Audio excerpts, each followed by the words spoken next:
Croaky News here, and I'm at the McKinnon Prize Award at the University of Melbourne, and we're in a room that they keep switching off all the lights for, so we're going to see how we go. I have here Cr Vonda Malone, who is the first female Torres Strait mayor and a leader, and you've been given the prize today for being the emerging leader in Australia over the past year.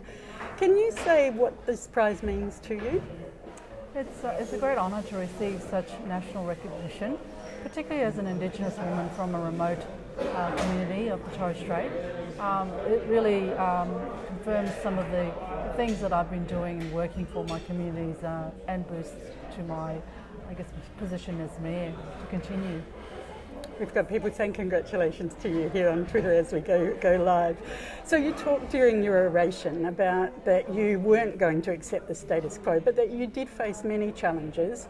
Could you go through them, and also whether you have any sort of words of advice for those who are coming behind you? Yes, I guess coming from a disadvantaged communities in the Torres Strait, where women and equality of women was not a priority. We had a lot of challenges in the early stages of just being recognised for the work that you do, be it for myself in state or federal government. And I continued to persevere because I had a greater vision that I could contribute in a greater way to my communities. And obviously wanted to thrive to expand my career and my experience, so I took opportunities that took me away from the community and away from, the Torres Strait, but essentially to gain those experiences and bring them back. And so that also made me, a lot more, give me the wider perspective of what is out there and what opportunities are. So I didn't want to restrict myself in the fact that I came from a remote community. And that's my advice to a lot of women in our communities, that don't be limited by the fact that you come from isolated remote communities, be it anywhere in Australia. That if you have a vision and you want to, get broader experience and get that professional development behind you and have the passion to lead in your community, be focused and get support from mentors, people that believe in you, and you will succeed. You talked about the issues that are facing Torres Strait Islands, the communities there. There are particular ones that you mentioned that build up the housing and the cost of living issues. Can you just go through some of them and what you would like to see done about them? The challenges around my Shire, having so many government agencies being housed in the Torres Shire, has placed a lot of burdens on communities, particularly around housing, because we are competing with government agencies for the lack of housing that we have. And so we can see up to $1,500 a week that community members have to pay just to be able to have a roof over their heads. And essentially, as a mainstream council, we're not entitled to some of the funding that's available to other Indigenous communities, and housing is one of them.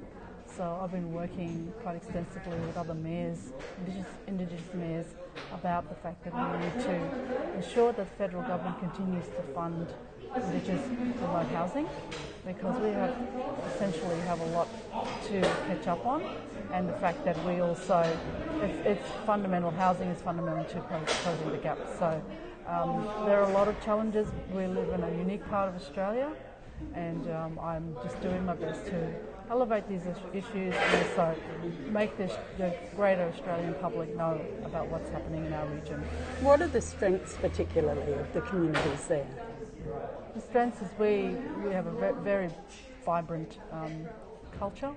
We're very much proud of our culture, and that guides us in all our decision making. So the strength is, and also we live and we have to monitor the international borders. So we are, very, very resilient. We live in a remote part of Australia, but we do also want to have the same services and access to those services that are available to Australians across our country. Now, that's been a call we've heard a lot in recent months with all the flooding that's been going on across the Torres Strait Islands.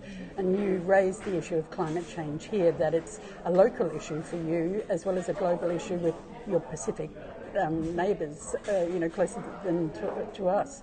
And you said you really wanted to see Australian governments and the public elevate this issue. Can you describe the impact that you're seeing and what you need done?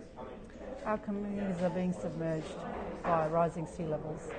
We have small communities that are low-lying, and every year when we, through our wet seasons, we see so much of those communities being washed away.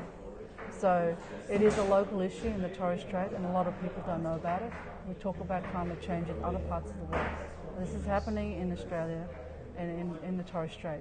So we want to ensure that community, the Australian wider public knows about it, and also work with us, because we've got limited resources. We have to do the best we can within making our communities resilient, but at the same time we would like to get the help and support from federal, state government as well as Australian public at large. Thank you very much. I'd love to talk to you more, but you're being feted and taken off to a dinner. Thanks so much. Thanks for your